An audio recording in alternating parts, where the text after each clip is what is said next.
Masechet Megilah, Daf 6. We're going to start off today talking about geography, and then we're going to go get into the case of when there's a second Adar, we're supposed to read Megilah and do the other mitzvot in the first Adar or the second Adar. A fascinating discussion there. Okay, we begin with geography. Geography is important because we have to know whether a certain city was around during the time of Yoshua ben Nun, and if it had a wall back then, in order to know whether we read on the 15th or not. While we're talking about cities, we're going to see a fascinating discussion about the tension between Jewish and Roman cities, representing tension between the two peoples. There are a lot of important information here. And we begin starting off with something that Chizkiah said. He mentioned that Rakat is Tiberias.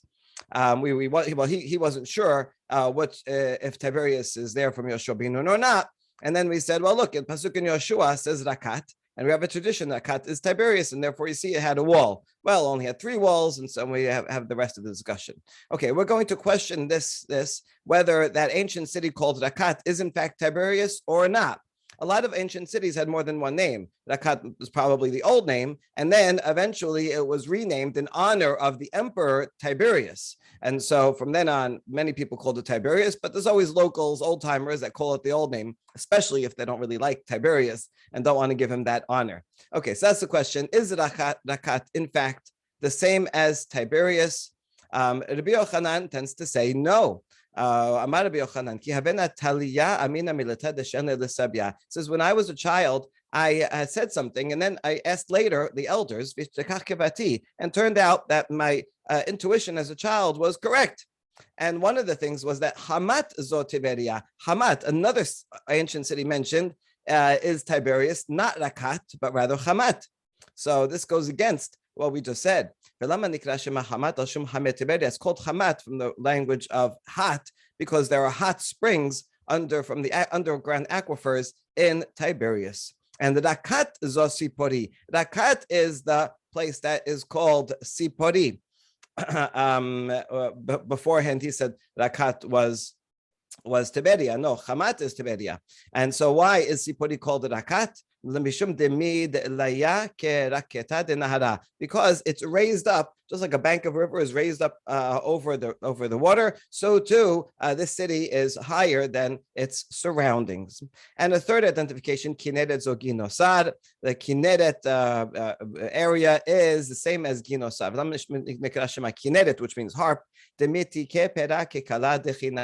the fruit that grows in the land around the Kinneret and Ginosar is so sweet that it's as sweet as music that comes from a harp. Another long Agadah that we saw once upon a time about the giant fruit and delicious fruit of Ginosar. Okay, so that's what Rabbi Yochanan said. And according to him, in fact, Hamat is Tiberia and Rakat is Sipori. But not everyone agrees with that. Does anyone think that Rakat is not Tiberia? Rakat is for sure Tiberia. So now what you said, Rakat is Sipori. No, Rakat is Tiberia, right? And that's what we said originally. And he's going to prove it. He's going to prove it from poetry that used to be sung during funerals, funeral poetry. I once presented a paper in Harvard University on funeral poetry in the Talmud. It was a fascinating topic. And you can learn a lot of things from it, because a lot of times this poetry, first was some of the most beautiful poetry in Talmudic times. And you can learn a lot from the references and the style of it. So here's one short little poem that they used to say. When someone would die here in Bavel, and then they were sent to be buried in Eretz Yisrael, Hatam Safti le Gadol hu b'sheshach. When it got to Israel, they would say, this person was a giant in Sheshach. Sheshach is mentioned in Yirmiyah. It's an Atbash of Bavel, right? Shin, the second to last letter, is like Bet, the second letter, and Chaf and Lamed are in the middle. So it's a cipher. So he was great in Bavel, Veshem lo berakat, and his reputation extended all the way till Rakat.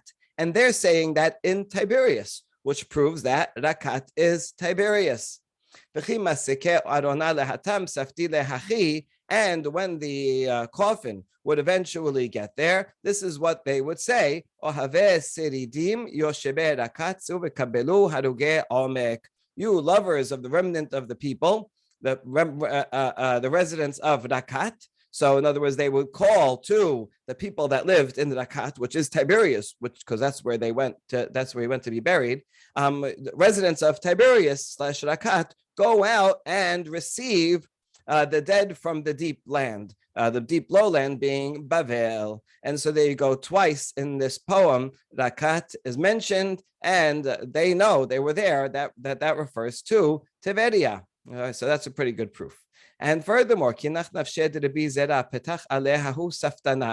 one time when Rabbi Zera died, the following eulogizer, this is very interesting, they were professional eulogizers, saftana, you'd have to go and hire one, and they were experts at writing beautiful poetry and singing with a dirge. And people would test out the eulogizers, who's the best eulogizer. And so this is a whole profession. Eretz Shin'ad hara v'yalada Eretz Sibi gidela sha'ashu'eha.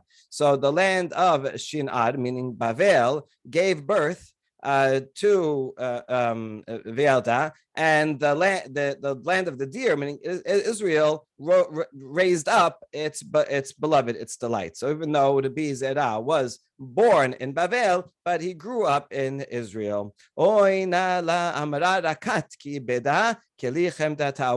to Rakat, because now Rakat lost to her precious vessel. And we know that he lived in Tiberia, and so it calls Tiberia Rakat, and there you go, right? So we have absolute proof that Rakat is Tiberia. So now that we go back to the other statement, La Amad probably should be here. Rava Hamat zo hame gerar Rakat zo Tiberia. So let's establish, fix what we said before. In fact, Hamat is referring to the springs of Gerar. Rakat is in fact Tiberia, as we just said. Kinet is Ginosa, that we can agree with. Rakat, and why is Tiberia called Rakat? Even the most empty ones in the city, even the people that are the least observant, are full of misvot like Rimon, and certainly that's the least. So certainly the best are even more than that. Rabbi Yirmiyah Amar Rakat Shema Velama Nikra Shema Tiberia. Rabbi Yirmiyah says, really, the original name is Rakat, so why do we call it Tiberia? Sheyoshevet Betibura Shel Eretz Yisrael, because it sits at the center of Israel. It's kind of like its belly button. That's the center. So Tiberia and Tibura, that was a play on words. Rava Amar Rakat Shema Velama Nikra Shema Tiberia Shetovar Iyata. It's in fact, he agrees it's called Rakat, but why is it called Tiberia? Because Tova De'iyah, it's like two words. It looks good. It's a beautiful city to look at. Okay, obviously the real reason it was called Tiberia was in honor of the Emperor Tiberius. And so either much later on in Bavel, they forgot about that and didn't know who Tiberius was. More likely, they did not want to give honor to a Roman emperor and say such a great Jewish city full of tzaddikim is named after a Roman emperor. And so they use the name and make a play on words to talk about other positive aspects of the city. All right, good. Now, Amar ze Aira Kitron zo Sipori. Other identifications, the land of Kitron, which is mentioned in Tanakh, is the city of Sipori. Because it's up on top of a mountain, perched up there like a bird. Kitron Sipori, hold on, is that true? Kitron Sipori, Kitron bechelko shel Zebulun, havai dichtiv Zebulun, lo horish et Yosheve Kitron, vet Yosheve Nahalol.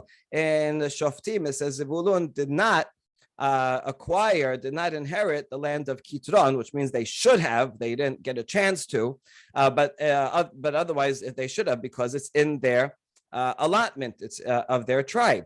Now, Zevulun Mitzrayim Amidotav Hava, and we also know that Zevulun was not happy with its portion of the land that it was apportioned. Shenemar Zevulun Am Heref Nafsho Lamut. Zevulun, they jeopardized their lives to death. In other words, they would go and fight extra because the land that they got was not so great, and they wanted more land, and so they were unhappy. What were they so unhappy about?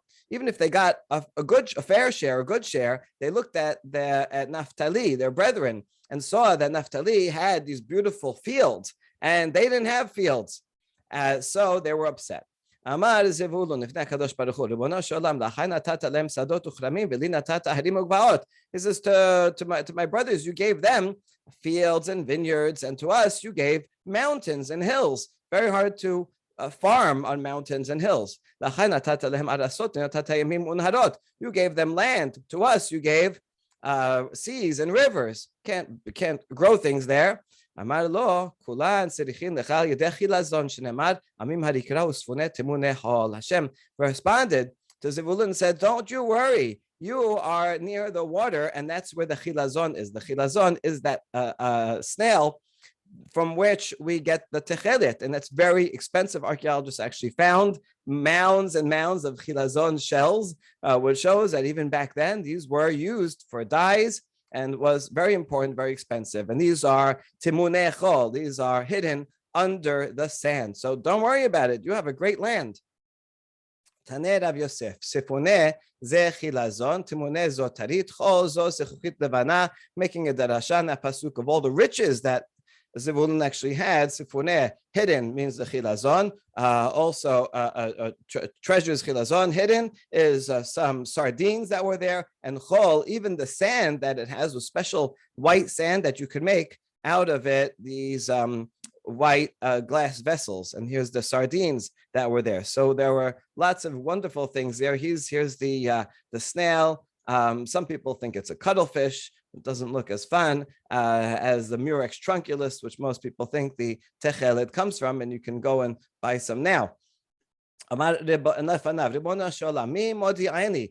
Zevulun is afraid. Maybe some people will go and steal the snails and take it for themselves without telling me, and I won't be able to benefit from it. There they will sacrifice offerings of righteousness. Like, don't worry, everybody will act in righteousness. Anyone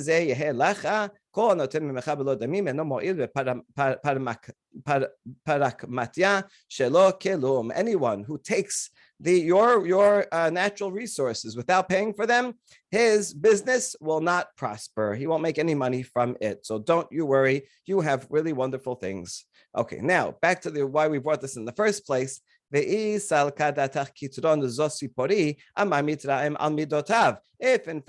Kitron is Sipori, because that's right, we identified Kitron Sipori. Now we're challenging it, because if Kitron is Sipori, then why would Zebulun be upset about his portion? Sipori is a wonderful place. It's great land there. Maybe you're going to say that this doesn't have great land that is flowing with milk and honey, a way of saying very, very rich land that can produce everything. He says, I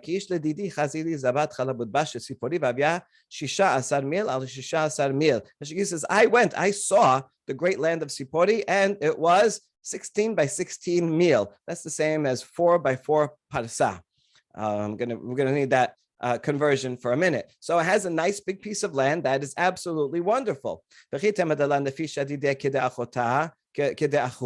maybe you'll say, well, maybe that's a little bit of land, but not as much as the other Shivatim have had. That's not true. Rabbi Yochanan says, I calculated all the best lands all throughout Israel. And it was the same as the distance from Bekove to the fortress at Tul Bakani. And how much is that? The same as 22 by 6 parse. And if you divide that into 12, it's actually less than 4 by 4. So you, just by having Tiberia, have more than your share of the best land of Zavat Chalav Udvash. And therefore you should be very happy. So why were they upset? Nevertheless, they would rather have fields and vineyards. And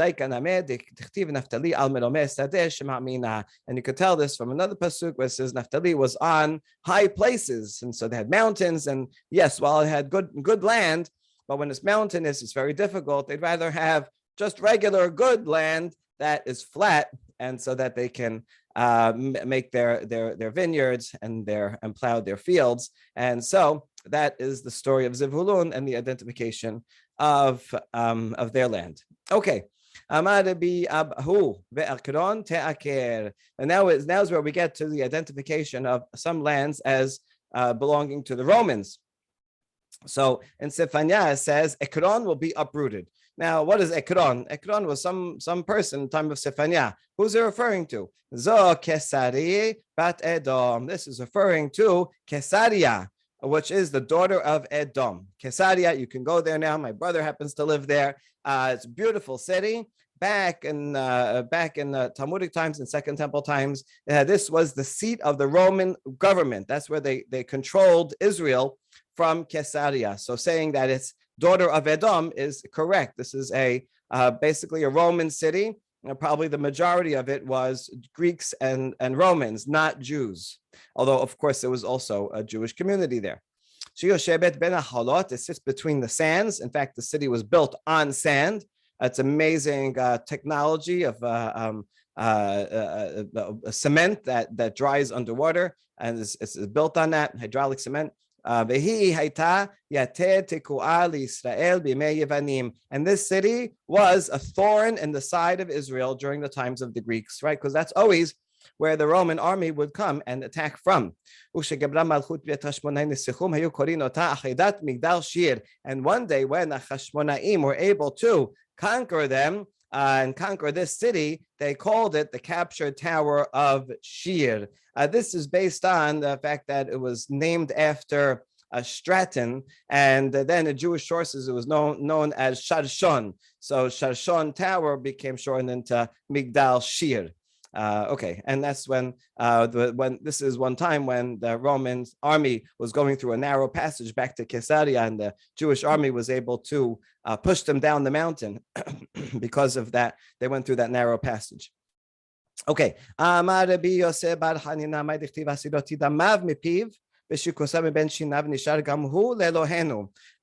another curious pasuk in Zechariah. What does this mean? That Hashem will take away the blood of his mouth and the detestable things from between his teeth, and he shall be a remnant for God. It sounds like there's someone that's very evil, and they're going to be cleaned up, and then they're going to be good as a remnant for God, and the chief in Judah. So removing the blood is referring to the altars that the pagans had in Caesarea. Those will be removed. And removing the things between their teeth, this refers to piles of stones that they would use in their pagan rituals. All that will be gone. And it will remain subservient to God. That refers to the Batei Knesiot and houses of learning in Edom. So while Edom, meaning in Caesarea, so while Caesarea was the seat of Roman government, there always were some synagogues, and eventually, don't worry, hang on to that city, because all the pagan stuff will be gone, and the Jewish buildings will remain. And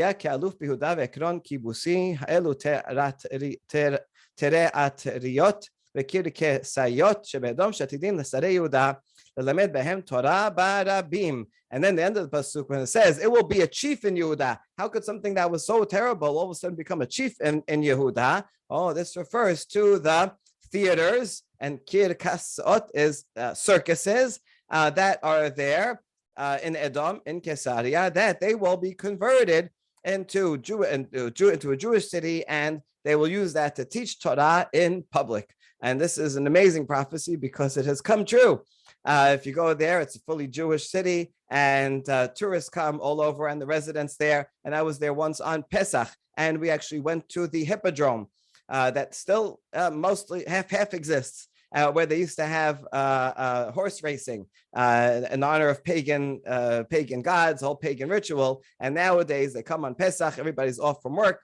and celebrating, and everyone brings their families, and they once again bring out horses and chariots, and they show this is this is a symbol of Israel and Jewish might, and we have conquered, and the Romans aren't here anymore, and we are here to celebrate our holiday together. So it's really quite amazing and heartfelt to be able to go and visit Caesarea. And if someone wants to go and teach a Daf Yomi shiur in the theater there, I think that would be an even better idea to go and do that today. Maybe I'll tell my brother to go there now. Amar Rabbi Yitzchak le'shem zo pamyas ve'ekron te'aker zo Kesari bat Edom she hayta metropolin shel melachim. More identification. Children of Dan went up and fought this place called Leshem. Leshem is the same as Pamyas. And then it also says that Ekron will be uprooted. The same pasuk we start off with above. That it's the daughter of Edom. It's because that was a metropolis for kings. Right? It's talking about, in fact, yes, Caesarea was where the kings, the princes, the generals of the Romans lived. That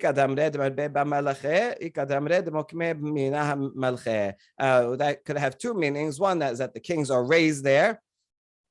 And there are those who say that the kings are appointed from there, right? So either they grow up there or they go there and then they're appointed to be in charge in that city.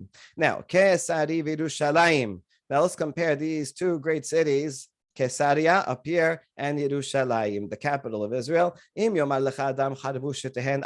someone says both of them have been destroyed, do not believe him. If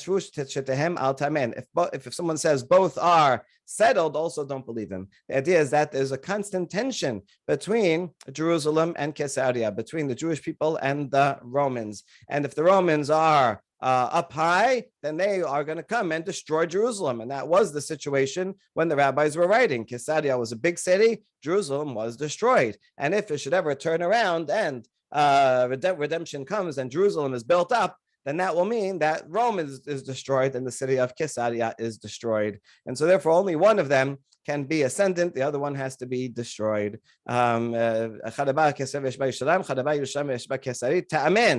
If someone says one or the other, then you can believe it. I filled up one because the other is laid waste. If one is settled, the other one is destroyed. If the other one is settled, this one is destroyed. Okay, this Gemara did not foretell the possibility that the Romans will be totally gone from the face of the earth, and the Jewish people will be here and settle both cities as wonderful Jewish cities, where even prime ministers and important people live in Caesarea, and the seat of government is in Jerusalem, both at the same time. So we're happy to report that this Gemara was true for a long time, but not today. Another proof that only one can prosper is regarding the two children in Rivka's womb, Yaakov and Esav, and the oracle says one will be stronger than the other. They will constantly be fighting over who will be ascendant, but only one can be at a time. Amar Yitzchak lifnei HaKadosh Baruch Hu Ribono shel Olam Yuchan Esav Amar lo Rashahu. Okay, so regarding this pasuk in Yeshaya, let favor be shown to the wicked, yet he will not learn righteousness. In other words, even if you show favor to the wicked, they're not going to be righteous. They're always going to be wicked. In the land of uprightness, he will deal wrongfully and will not behold the majesty of God. Right. So don't bother being nice to a wicked person. Right. Even if you give a Nobel Peace Prize to a terrorist, they're not going to change their ways. They're going to still be a terrorist. So here we have Rabbi Yitzchak, interestingly, is explaining a conversation between Yitzchak Avinu with HaKadosh Baruch Hu. And Yitzchak says to God, Yuchan Esav, do favors for Esav, right? Give him good things. I feel bad for him. I want him to prosper. And God says, oh, no, he's evil. And Yitzchak says, maybe he just never learned righteousness, right? Maybe he didn't have the same opportunities and same education, but teach him well, and then he'll do good. No, in the land of right, even in the land of uprightness, even if he's in a place where everybody's good, he will do wrong. Amalim ken bal yedei geut Hashem. So if Yitzchak says, if that's the case, and you know that, then he will not behold the majesty of God. ואמר רבי יצחק, מה דכתיב? אל תיתן אדוני מאוויה רשע זממו, אל תפק ירום וסלע. What does this pasuk in Tehillim mean? Grant not Hashem the desires of the wicked, further not his evil device, so that they not exalt themselves. Now this is putting words into Yaakov Avinu's mouth, that he said before Hashem, don't give Esav anything he wants. He's a dangerous person. Zemamo al tafek. Zemamo could mean a muzzle or a nose ring that you use to lead an animal so that it doesn't run away. It says, don't take away that muzzle of, meaning of Rome. Zoh, which is Esav, right? Esav is is understood as the ancestor of Rome. So what is the muzzle? What's the only power in the world that can hold Rome at bay so that it doesn't completely take over the world and destroy everybody? Zo Germania shel Edom. This is Germany of Edom. Germany, this refers to the Germanic tribes, which there were many. And the Germanic tribes from north of Rome, they were their own people, and they continually came and were attacking Rome, Roman Empire. One time they came and reached Rome and sacked the city and stole everything from it. So these Germanic tribes were very, very vicious and a terrible threat to Rome. And this Gemara is saying that's good, right? Let them keep fighting. Now, if these Germans would go forth, they had the power to destroy the whole world. So it's very good that you had these two big powers, Rome and the Germanic peoples, that they continued fighting each other, weakening each other, and that balance kept everybody else safe. Kind of like when you're playing Risk, if you're just in Australia, and then Europe and America are fighting, killing each other until there's nobody, and then you can survive, and this could go win the game at the end. So that was the geopolitics of the day. ואמר רבי חמה בר חנינה, תלת מאה כתידי תגת איכה בגרמניה של אדום, ותלת מאה 65 מר זבני איכה ברומי. There are 300 princes with crowns tied on their heads in these German tribes, and there are 365 generals in Rome. And every day, every day they fight with each other, and someone gets killed, and then they have to go say who's going to take over for this Germanic tribe. And that's that's good. Let them focus their destructive energies on each other and not on the Jewish people or anybody else. We had before, he says also another thing, his famous statement, if someone says, I've tried, I've really put in great effort, and I didn't find it, I was not successful, don't believe them, right? You ever send a kid to go look for something, right? They could look for an hour, and then you go and you find it in 1 second. It means they didn't really try. If someone says, I didn't try, and I achieved this great success, also don't believe him, right? No pain, no gain. It's impossible to gain something great without trying. If someone says, I labored and I succeeded, then that is believable. All this is said regarding Torah. If someone says, I studied Daf Yomi in 3 minutes, right? It was easy. Don't believe them. It's impossible, right? But if someone says, I really tried. I tried my best and I really delved into it and spend time and effort, but I couldn't understand it, don't believe them either. Anyone who puts in the right effort can and will understand it. That's true regarding Torah, but regarding business, that is just luck of the draw. Sometimes you have people that really try very, very hard and they get bad luck and they don't make a deal. And other people, they try a couple of things and immediately they strike a good deal, and that can happen. And even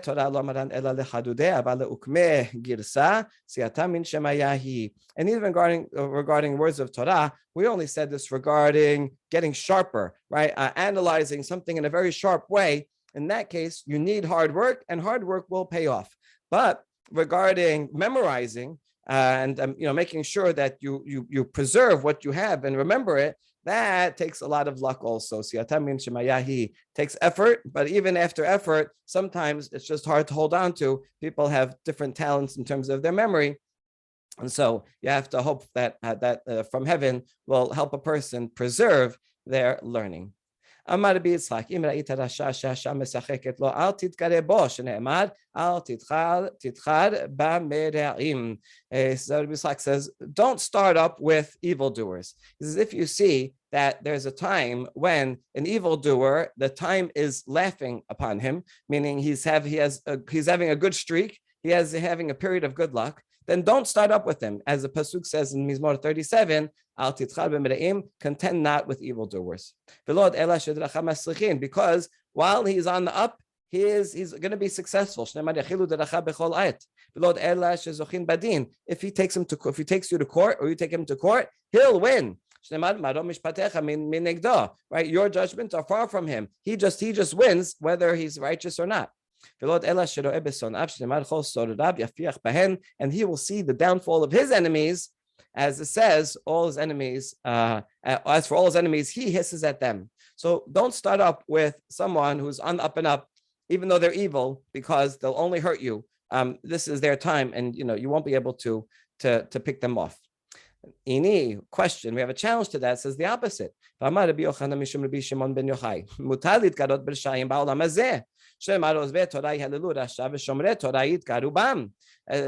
Yochanan said that you are allowed to start up with and make fun of evil people in this world. So after all, it says those who forsake Torah praise the wicked. People don't care about Torah. They're going to go give lavish praise and kiss up to a wicked person. But people who love the Torah, they will contend and fight with an evil person. It's good to fight with evil people. ותניא רבי דוסתאי בר מתון אמר, מותר להתגרות ברשעים בעולם הזה, ואם לחשך אדם לומר אל תתחר במרעים ואל תקנא בעושי עוולה, מי שליבו נקפו אומר כן.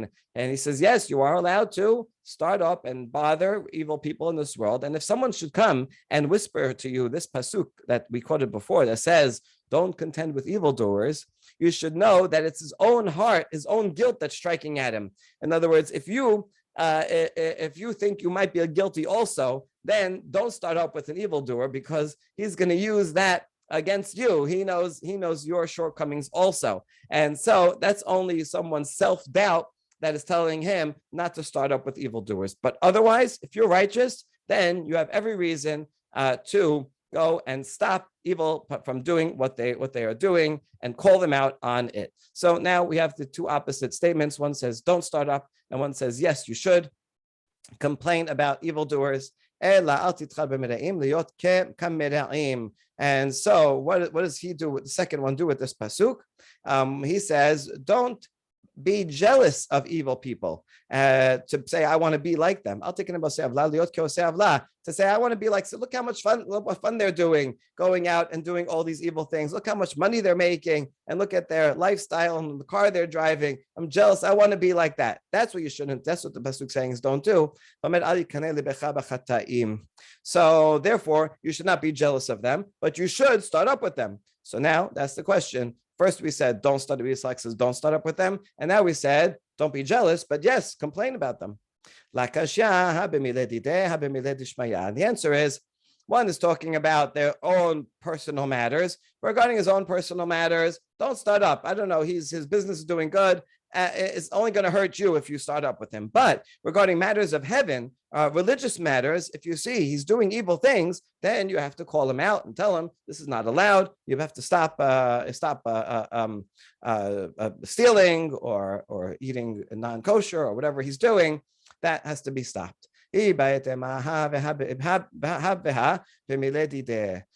others say, no, both are talking about personal matters, business matters, whatever he's doing. If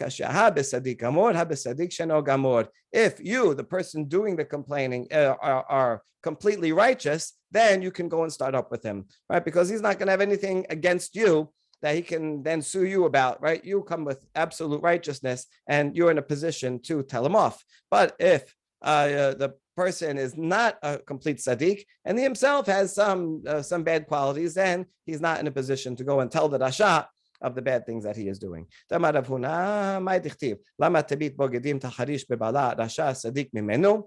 mimenu bolaya, sadik amor eno bolaya. Pasuk in Habakkuk says, why do you look upon them that deal treacherously and remain silent when the wicked devours the man that is more righteous than he? You see that a wicked man can devour someone who's more righteous if it's only relative, but if he's absolutely righteous, then the wicked person cannot touch him. And so that is the second answer. And the third answer is when the hour is smiling upon the wicked person, then he's gonna have success no matter what. Then you won't be able to bring him down. You have to wait for the right time, right? When maybe Hashem is giving him a reward now, only to bring him punishment later. And so you have to wait for the right time to bring that person down. All right, and the last section before the Mishnah Amar Ula. Italia shel Yavan ze krach gadol shel Romi. Italy of Greece. When it says that, it's all of what we call Italy today was owned by Greece. So here when it says Italy of Greece, it's referring to the southern half of the Italian peninsula, and saying over there is a big giant city called Rome. There were Jews that lived in Rome, and many rabbis that went to Rome, so they knew a fair amount about it. It was a huge city. It was 300 parsa by 300 parsa, which would be like hundreds of miles big, so it might be exaggerating a bit. But it was, in fact, a huge city. It had 365 marketplaces. You could go to a different one every day of the year. The smallest of all of them sold poultry, like not just a small one that sold just nuts, right? Even the small one had a poultry counter. And that market itself was 16 by 16 meal. Interestingly, this was the measurement that we saw before of the Eretz Avad Chalav Udvash of Tiberia. So you see that there's bringing some comparisons here between the beauty of Jerusalem, of Israel, and the beauty of Rome. And the king can go every day in another one of the marketplaces to eat. Someone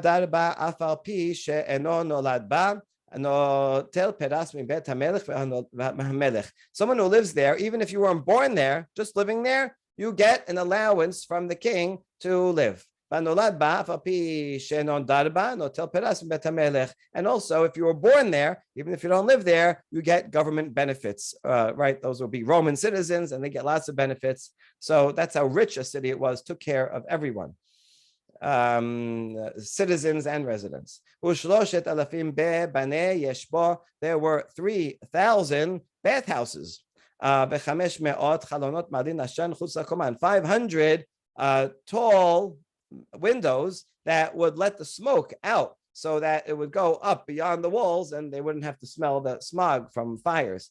Sido echad yam v'sido echad harim v'ugbaot, sido echad mechisa shel bazel, sido echad whole seat umesula. One side of the border, one side of the city was a sea, the other side mountains and hills, one side iron, another side gravel and swamp. So you see how it just had diversity of environments and just a big, beautiful, and great city. And so, yes, it was very impressive. And that, I guess, made it all the more scary when the Romans were not on the side of Jerusalem, which happened sometimes. Although there were lots of other times when the Roman emperors did support and give backing to the Jewish leaders, and so those were better times. All right, and now we get to the next Mishnah. So they read Megilah on the first Adar, but then they decided on the spot that, you know what, spring is still far off. We're not really ready to celebrate Pesach yet. We need to add another Adar. And so they go and add one. You have to reread the Megilah on the second Adar. That's the point. That reading of the Megilah has to be done in Adar Bet, anytime there's two. And ben Adar Rishon Adar Hasheni Ela Kirat Megilah Matanot Evyonim. And now we have a general rule. There's no difference between the first Adar and the second Adar, except for reading the Megillah has to be done in the second, and Matanot Evyonim, giving to the poor, also has to be done in the second. We already saw why, that these two are connected, that the poor people are always going to come and expect to receive charity funds when the Megillah is being read. And therefore, whenever you're reading the Megillah, and that since that has to be in the second Adar, so too Matanot Levudim have to be in the second Adar. However, other parts, other celebrations and readings and aspects of Purim, those can be done in the first or the second. It doesn't matter. Okay, so that's Tanakama, and we're going to analyze who is the author of this Baraita, of this Mishnah. So we first make an inference. Since it doesn't say anything in this Mishnah about the 4 parashiyot that we read, Shekalim, Zachor, Para, and HaChodesh, right? We read all those around the time of Adar. And the question is, do you read them in Adar Aleph or Adar Bet? So it sounds like it doesn't matter. You can read them this time or that time. So now we ask, Maneh Matnitin, who is the author of this Mishnah from the list of different opinions that we're going to see in the following Baraita? And we start off right from the top saying it's going to be a problem. Lo Tanakama, velo Rabbi Eliezer ben Rabbi Yosef, velo Rabban Shimon ben Gamliel. It can't be any of these 3. This is a fantastic way to start off a lecture, all right? It's kind of a surprise. It can't be anybody. Everybody's like, what? What are you talking about? Who's going to be the author of the Mishnah? We're going to see this is a rhetorical device to put everybody in the state of suspense, and then they will be more easily able to accept the final answer. We're going to actually see that 2 of the 3 can be the correct answer. But in order to do that, we want to first wipe the slate clean and say it can't be anybody, and then be more open to accepting not just 1 but 2. So let's see the Baraita and see who could be the author. Detanya Karota Megilah Ba'adar Harishon. They read the Megillah in the first Adar, and then they decided to add a second Adar. You have to read it again in the second Adar. Why? Because any of the mitzvot that you can do in the second month can also be done in the first. In other words, everything else like Seudah and Mishloach Manot, all those, and maybe reading of the 4 parashiyot also. Anything that you could do in the second, you could do in the first. So if you did in the first, it's fine, except for reading Megillah. The reading of the Megillah has to be in the second month. Now, does this fit with the Mishnah? Well, it does, except for that the Mishnah mentioned Matanot Evyonim. That has to be in the second. And here it says all mitzvot except reading Megillah can be done in the first, which sounds like Matanot Evyonim can be in the first. And that's why Tanakama cannot be the same as the Mishnah.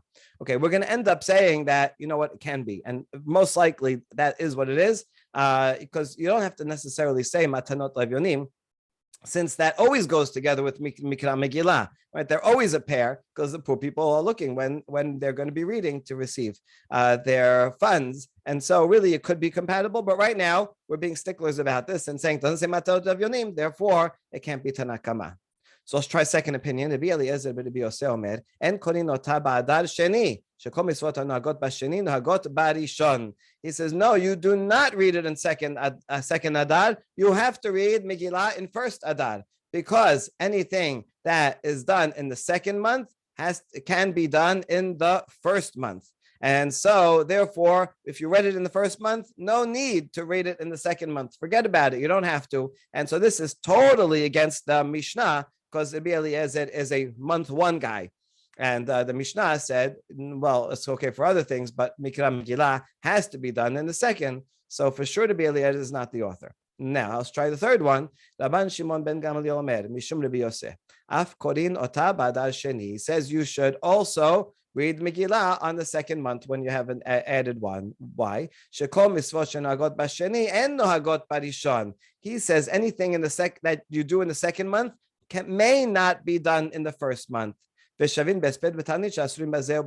only thing they agree on is that you cannot fast or eulogize both on the 14th and 15th of the first month and the second month. So regarding usually, yes, a happy day. But Rabbi Shimon is a month 2 guy. He says everything that you can do in the second month, you should do and you cannot do in the first month. So for sure, he doesn't have to mention anything in particular. For sure, Mikra Megilah, and for sure also Matanot Levyonim. But the problem with him is now he sounds like he's saying everything is in the second month, whereas the Tanakama said no, only Mikra Megilah Matanot Levyonim. So to sum up why it can't be anybody, it can't be Tanakama because he's almost the same except Matanot Levyonim. He doesn't talk about, and Mishnah says Matanot Levyonim should be in month 2.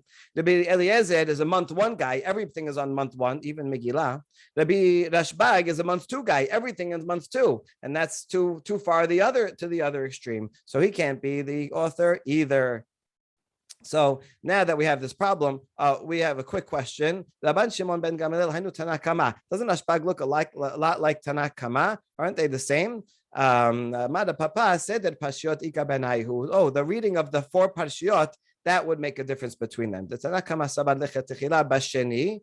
V'Avud Barishon Avud. That best you should read it in the second. But if you read the 4 Parshiot in first Adar, it's okay. But the Avad. All the readings are okay except for Megilah itself. That has to, even if you read in the first, has to be in the second. Eliezer is a month 1 guy, so even Megilah has to be in the first. But Rabban Shimon ben Gamliel Omer Savad afilu pseder Parshiot ikaru barishon karu basheni. The Rashbag is a month 2 guy all the way. And even the 4 Parshiot, even if you read them already on the first, you have to read them again on the second. Everything has to be in the second month. So that's why you see that there is a difference between Tanakama and Rashbag. Oh, the only thing they have in common is that they say the Mikra Megilah has to be in the second month. So now, Maneh, who is the author, finally, of the Mishnah? We first are going to reject everybody. Tanakama kasha matanot. If you say Tanakama, then we're going to have the problem of giving gifts to the poor, because the Mishnah said gifts to the poor happen in the second, and the Tanakama didn't mention them, which sounds like he would be okay with them being in the first. If you follow Rabbi Eliezer, he says even Mikra Megilah should be in the first Adar. So that for sure is totally against the Mishnah, which says Megilah has to be in the second Adar. If you follow Rashbag, then according to him, even the order of reading the Parshiot has to be in the second Adar. And from the simple reading of the Mishnah, it sounds like they can be in the first month of the 4 Parshiot. So it can't be him either. And now we give the first of 2 answers. Le'olam Tanakama utana Mikra Megilah ve'uadin matanot levyonim daha behatalya. Really can be Tanakama. And the author of Mishnah, who said just reading Megilah, he meant, of course, also giving money to the poor because they are dependent on each other. The poor always come to collect money when the reading of the Megillah. So therefore, everyone would agree that those 2 things have to happen during second Adar. And even though Tanakama didn't mention it explicitly, that's what they meant. So Tanakama does not mention it. Mishnah does mention it, but it's implied in the words of the Tanakama. So that could be the author. And really, that was a simple reading all along. But now that we did all this exercise and said, wait, it's nobody, now we're like more open to looking for any other possibility. And we want the second possibility because we're going to end up saying halacha is like him.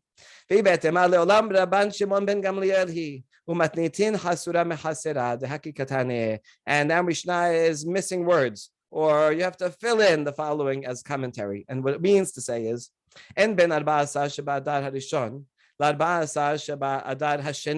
no difference between the 14th of the month 1 and the 14th of month 2, except for reading Megilah and giving gifts to the poor. That has to be on the second. Regarding not fasting and mourning, that is the same both months. But regarding the 4 readings, the other readings that happen during the month on Shabbat, we're not even talking about that. See, because the Mishnah is only focusing on what is the difference between the 2 months regarding what is usually done on the 14th of Adar, and we're not talking about the rest of the month of those Parshiyot. So yes, there would be a difference between our Mishnah and Rashbag regarding the other months. Rashbag says it has to be in the second month, and Mishnah wouldn't say that. But anyway, the Mishnah is not talking about that at all because it's only talking about the 14th, and therefore Rashbag is compatible with the Mishnah. Okay, so while this is a bit of a forced reading because you have to limit the time scope that the Mishnah is talking about, it is a possible reading.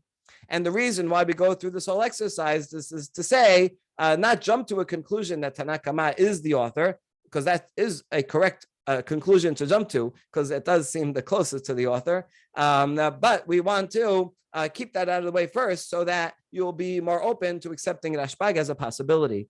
And that is a good thing to do because we say that's the halacha. Amar Rabbi Chiya bar Abin Amar Rabbi Yochanan halcheta keraban Shimon ben Gamliel shamar mishum Rabbi Yosef. That is the halacha, and has to be read during the second.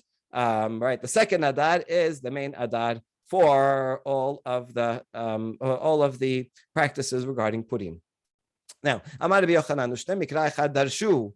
Both opinions, both Rashbag and Rabbi Eliezer, who emphasizes the first month, they both learn it from the same pasuk that says Bechol Shana V'Shana, that you have to observe Purim every day, the 14th and the 15th, the same every year. Rabbi Eliezer Rabbi Yosef Sabar Bechol Shana V'Shana Ma Kol Shana V'Shana Adar Samuch Lishvat Afkan Adar Samuch Lishvat. So Rabbi Eliezer, who's the month one guy, he says on most years Adar is right after Shivat, and so too when there's two Adars, which one is going to be the real Adar? Adar Aleph, the one that's closer to Shivat. It should always be closest to Shivat. Rabban Shimon ben Gamliel Omer Savar Bechol Shana V'Shana Ma Kol Shana V'Shana Adar Samuch LeNisan Afkan Adar Samuch LeNisan. He says no. In most years, when there's only one Adar, Adar is right before Nisan. And so too, when there's two Adars, we're going to follow the same principle and pick the real Adar to be the second one because that will be the closest to Nisan. Okay, so they both are making comparisons to other years, but other years actually do have both of those aspects. Which one is more important? We understand Rabbi Eliezer who says they should do the first Adar because you should not forego on mitzvot. Do it at the first opportunity. Why do you want to wait another month? You have an opportunity now to do it now, so do it as soon as possible. But why did Rashbag say that you have to wait till the second Adar? Amar Rabbi Tavi, Ta'amad Rabbi Shimon ben Gamliel mismach geula ligula adif. His reason is because it's better to put one story of redemption right next to another story of redemption. Purim is a story of redemption during the Persian period, done during Hastarat Panim, because of the great leadership of Mordechai and Esther. And Pesach is also a story of redemption, and at that time with Moshe, and also the great leadership of the righteous woman at that time, and with the plagues and miracles. So both of these are paradigms of redemption, and therefore it's most fitting to celebrate them back to back. And that is the reason why we prefer reading the Megilah during the second Adar. Baruch Adonai Olam. Amen ve'amen.